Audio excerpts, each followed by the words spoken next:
बुला के घर में हवन करा लेते जी हैं, ब्राह्मण भोजन करा देते हैं और उनकी क्रिया समाप्त मानी जाती है। जी जी जी।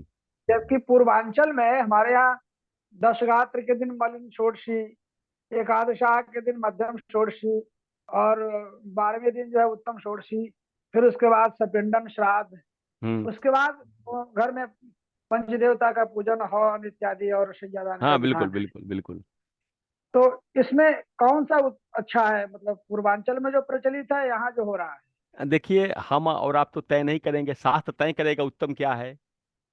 और इसमें यह है कि नियम ये है कि शतार्ध पिंड होने से कोई भी जीव जो शरीर त्यागता है, वो शतार्ध पिंड अर्थात 50 पिंड से पितृपंक्ति सामीप्य प्राप्त करता है।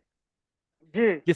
जिसमें घर से स्मशान तक 5 पिंड, हम्म। अस्थि चयन का 6वां पिंड, दशगात्र के 10 पिंड, ये 16 पिंड मलिन षोडशी हुए।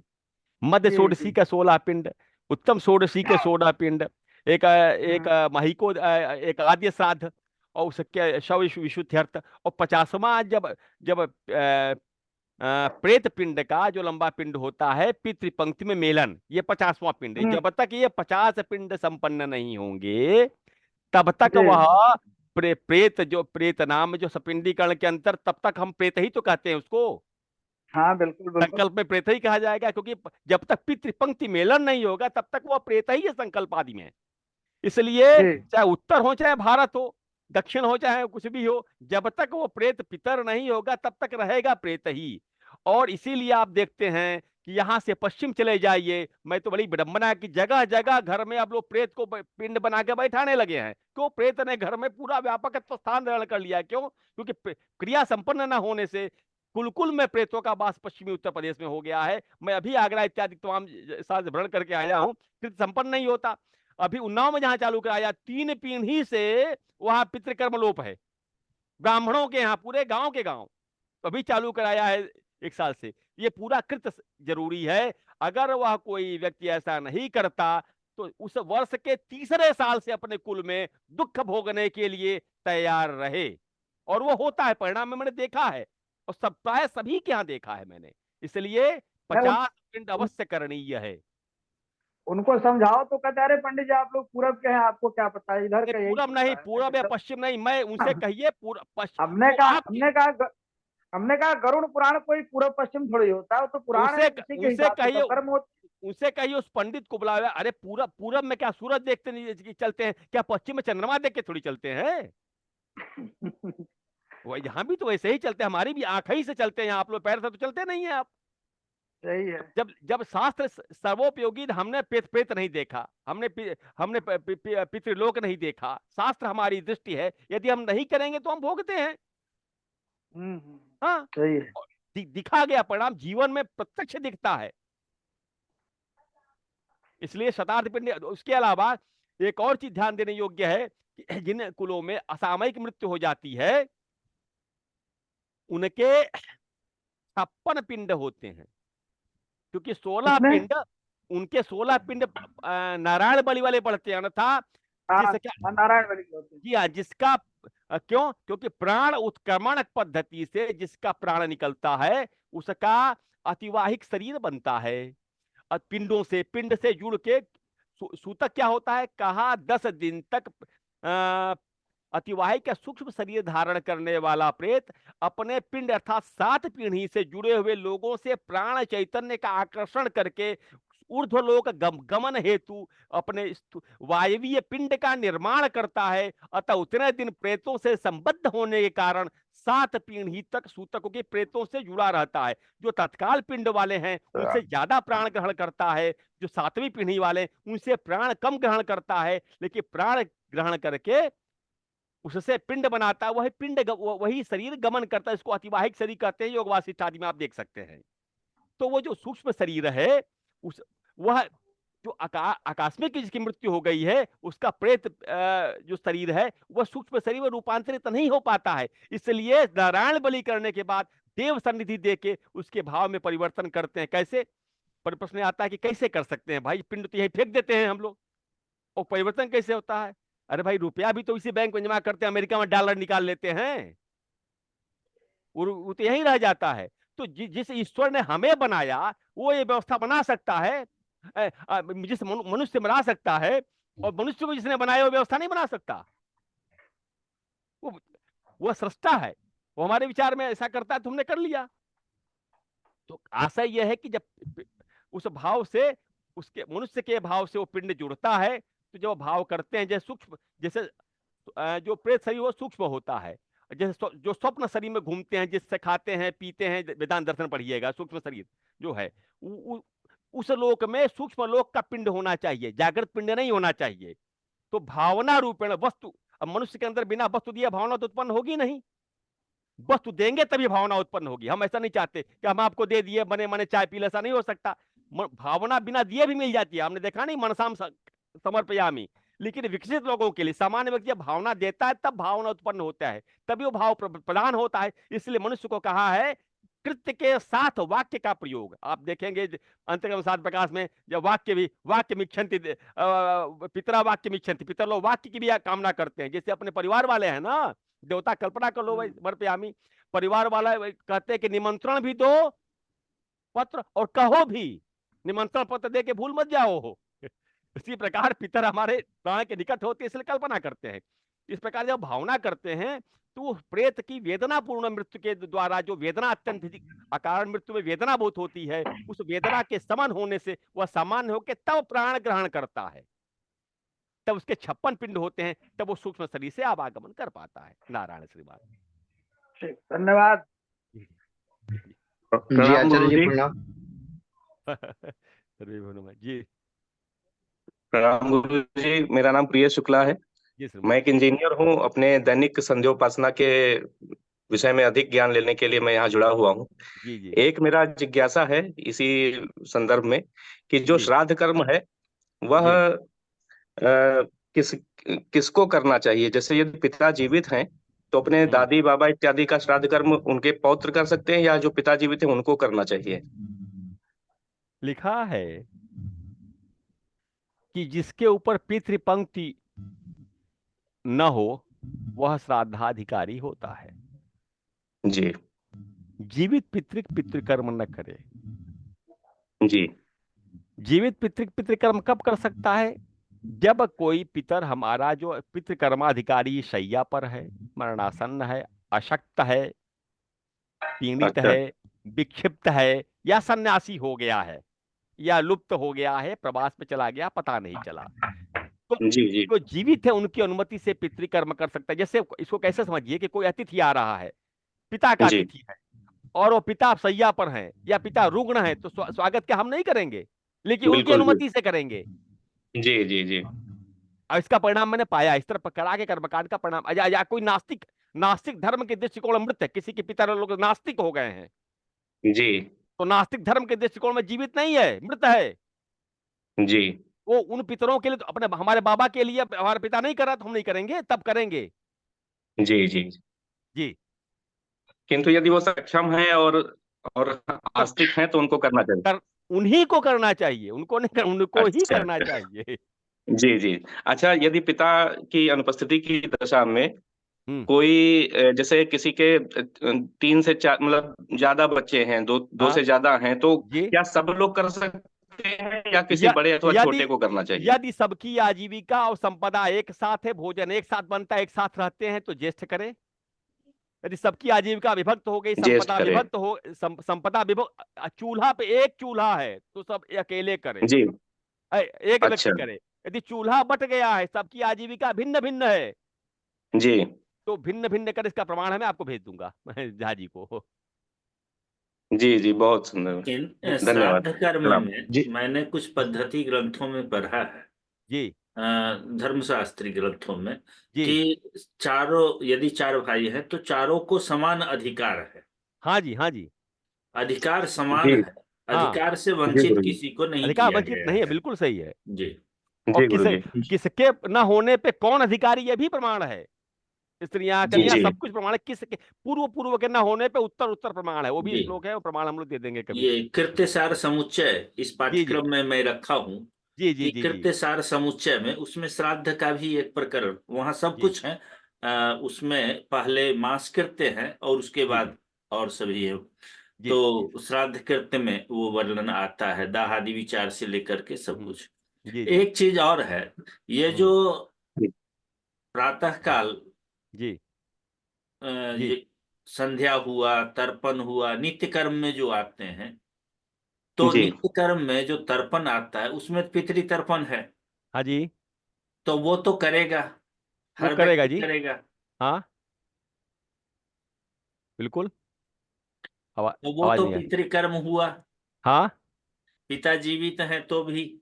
हाँ नहीं, जीवित पितृ में वहां पे दिव्य पितर तक करेगा वो, मृत पितर का नहीं करेगा।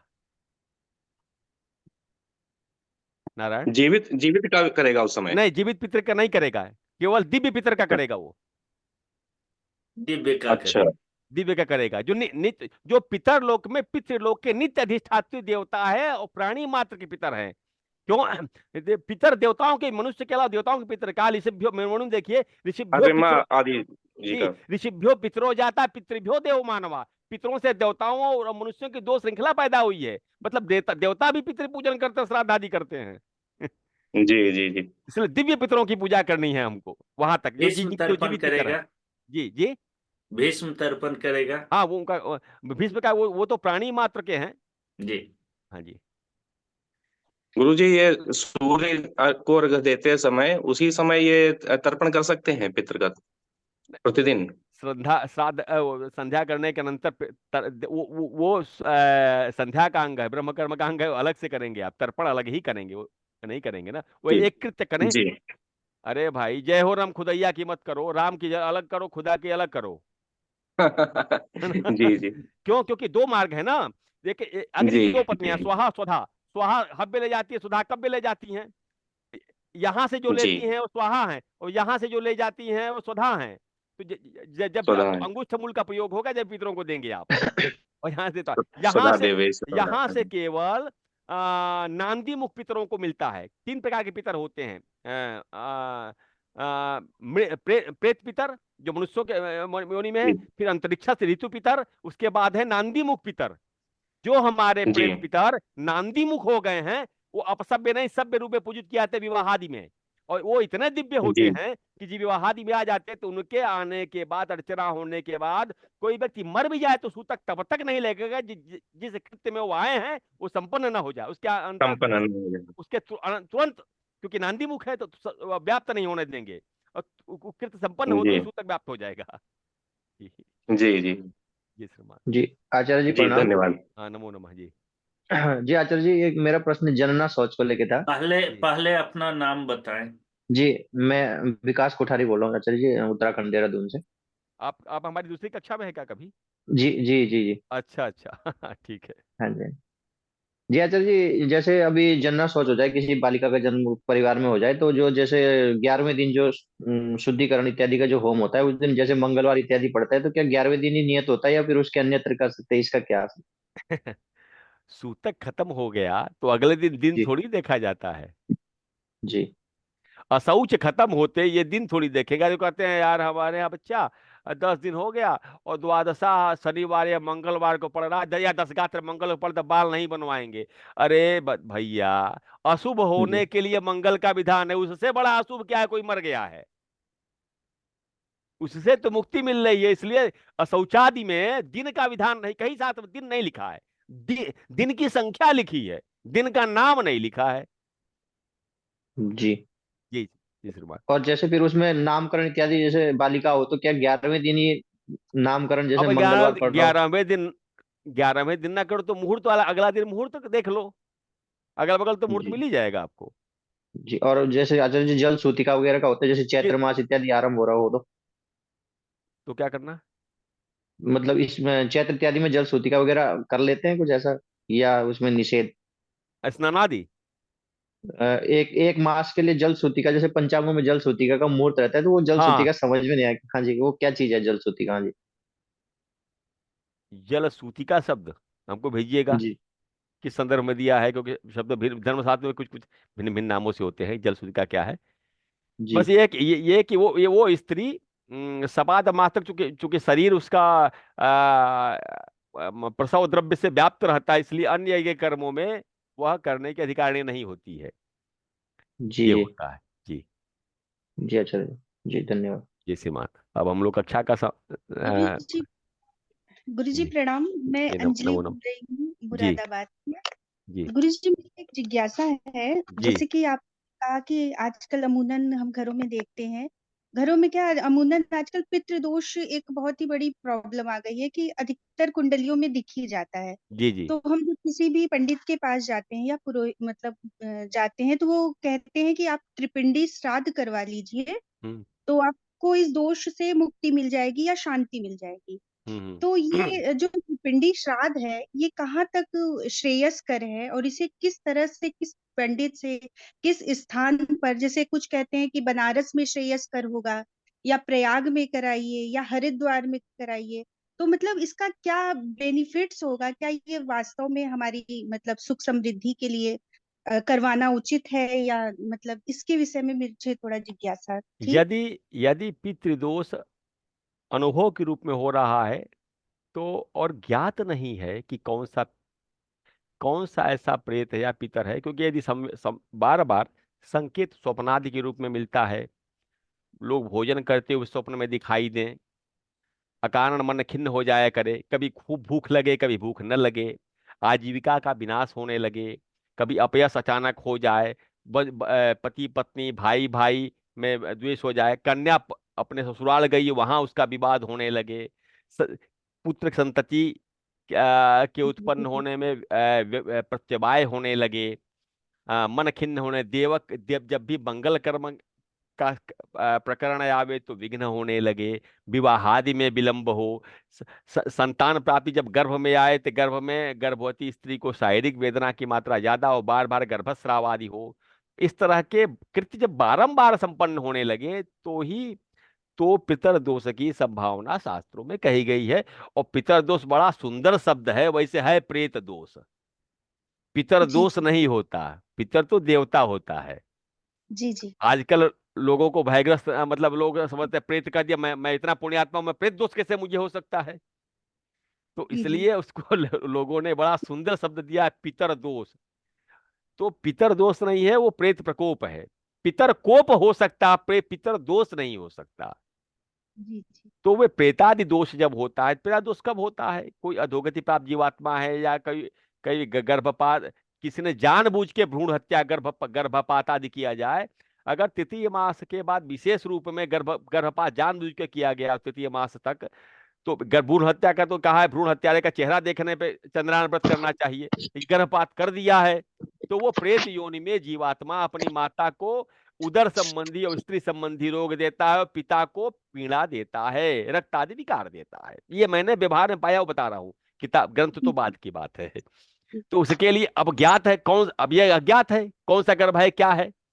तो त्रिपिंडी श्राद्ध के संकल्प वाक्य में पढ़िएगा, लिखा अज्ञात गोत्र पितरः, जहां कोई ऐसा दोष दिख रहा है जो हमारे लिए पितर कर्म होने का अधिकारी तो है, क्योंकि जो पितर कौन है, जो हमारे कुल में उत्पन्न हो करके उच्च लोक में जाके पितर बन सकता है, हमारी जिसके संभावना पितर बनने की, वो पितर है। इसलिए अज्ञात गोत्र वाला है, जो मैं नहीं जानता वो कौन है, कब का जन्मा है, 50 साल पहले का है, 100 साल पहले का है, हम नहीं जानते।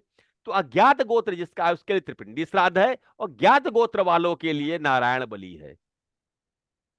और ये जी कहाँ जी होना चाहिए, ये होना चाहिए पितृ तीर्थों में जहां विशेष हो। जैसे मान लीजिए कि हम कोई अपराधी सरेंडर करेगा तो जज के सामने अच्छा है, थाने में करेगा तो यंत्रणा दिया जाएगा। दूसरे जी थाने की गवाही का कोई मूल्य नहीं है, जज के सामने गवाही का मूल्य है।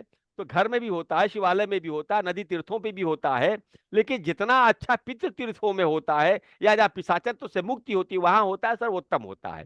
इसलिए पृथुदक नामक तीर्थ, जिसको आजकल पिहोवा कहते हैं, पुष्करादि है, गोकर्ण तीर्थ है, महिसागर संगम तीर्थ है, या संगम पे है, या बनारस पिशाच मोचन है, गया है, ब्रह्म कपाली इत्यादि है, प्रेतशिला इत्यादि। लेकिन मैंने व्यक्तिगत रूप में सर्वाधिक सर्वोत्तम परिणाम बनारस में पिशाच मोचन कुंड पे, जिसको विमल तीर्थ कहा गया है, वहां सर्वाधिक पाया। इन सब स्थान पर कराने के बाद मैं परिणाम बता रहा हूं आपको, मैं कराता तो नहीं हूं, प्रेषित कर देता हूं क्योंकि कर्मकांड का समय नहीं रहता, लेकिन जहां सर्वोत्तम परिणाम और सद्य परिणाम 40-40 साल के रोग दुख व्याधि इत्यादि का मोचन पाया है, सद्य संतान प्राप्ति पाई है, सद्य आजीविका की वृद्धि हुई है। रोग का 40 साल से होने वाले एक व्यक्ति के विवाह के 15 दिन बाद बीमार रही भार्या बिना समस्त औषधियां कर लिया उस व्यक्ति ने, और अर्चना के 15 दिन के अंतर उस समस्त औषधियों से मुक्त हो गई। और ये मैंने परिणाम देखा पिशाच मोचन गुण का। तो मैं नहीं जानता अन्य स्थानों में परिणाम होंगे, या हो सकता है वहां आचार्य उतने अच्छे ना हो। और आचार्य तो प्रेत पितर कर्म का सम्यक होना चाहिए, क्योंकि कर्मकांडियों की परीक्षा श्राद्ध में होती है। कर्मकांडी श्राद्ध जो जानता है वही अच्छा कर्मकांडी होता है, भले करावे न करावे, लेकिन जो श्राद्ध कर्म पितृ विशेषज्ञ है वही उत्तम कर्मकांडी है। जी सर। सर महोदय एक जिज्ञासा और चाहिए थी, जैसे कि एक बार हमने त्रिपिंडी श्राद्ध करा दिया तो इससे शमन हो जाएगा कि मतलब इसको कई बार करवाना है? आपने एक बार औषधि खा ली और लाभ हल्का दिखा तो दोबारा जी। खाना चाहिए।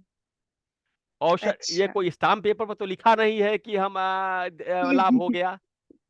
और न नहीं जिसने जी और जिसने कर्मकांड कराया उसने उस प्रेत से बात भी नहीं की। आजकल तो जी ऐसे जी पंडितों का भी अभाव है कि हाँ भैया तुम मुक्त हो गए कि नहीं मुक्त हुए। नहीं सही। तो जब तक लाभ न दिखे तब तक जरूर करावे। औषधि कब तक खावे? जब तक स्वस्थ ना होवे। उसी प्रकार हम लोग कर्मकांड आए, हमने 1.25 लाख महाभारत जपा दिया, फिर भी गड़बड़ हो गया। भगवान ने स्टाम्प पेपर पर तो लिख के दिया था। नहीं जी सर। तो तो मतलब जब तक हम सबको लाभ मिलने तक औषधि करते हैं, पास न होने तक पढ़ाई करते हैं, पेट न भरने तक भोजन करते हैं, तो इच्छित उपलब्धि होने तक कर्मकांड क्यों नहीं करते? जी जी जी जी है बहुत बहुत आचार्यवर। धन्यवाद सर। जी श्रीमान। यह तो अनंत ज्ञान निधि अनंत है, ज्ञान और है। जितनी चर्चा की जाए अतिरिक्त ही असीमित रहते है। हैं। जी जी और इसीलिए मैं शुरू में ही आग्रह किया था कि 1 दिन 2 दिन और समय मुझे दे दिया जाए इस कक्षा के लिए। जी श्रीमान। और इसके लिए कोई अवधि हम लोग, वैसे 20 दिनों का ये है, लेकिन एक व्यापक विषय होने के चलते यदि इच्छुक लोग रहेंगे तो और नहीं, अवधि पहले एक तो और हो रहेगी। जाए, एक तो पहले जी ये हो जाए कि थोड़ा विषय तय हो जाए, तो उसका विषय संग्रह भी करके स्क्रीन पे हम दिखा देंगे, जो कि हमारे पास वो राइटिंग टैब वगैरह भी अब ये कक्षा करते हैं, तो और जी थोड़ा जी विजुअल भी देख सकेंगे लोग। जी जी, तो वो मैं कर दे रहा हूँ अगले हाँ सत्र में। हाँ तो आप सभी लोगों को आपका विशेष रूप से बहुत बहुत आभार, आप आए जी जी जी। और अमूल्य जैसे समय दिया। जैसे ये है इस तरह का हो सकता जी है। जी जी जी जी हाँ जी, जी जी जी आपने बहुत अमूल्य समय दिया, हम लोगों को जी ज्ञानवर्धन रमन। किया। कल हम लोग फिर 7:30 बजे यहीं पर मिलेंगे और जी जी कक्षा ठीक। में आदित्य ठीक है। हृदय स्तोत्र के पाठ से कक्षा का आरंभ करेंगे। ठीक है सर। सभी लोगों को शुभ रात्रि। जी नमा नमा में सर्वे भो नमा।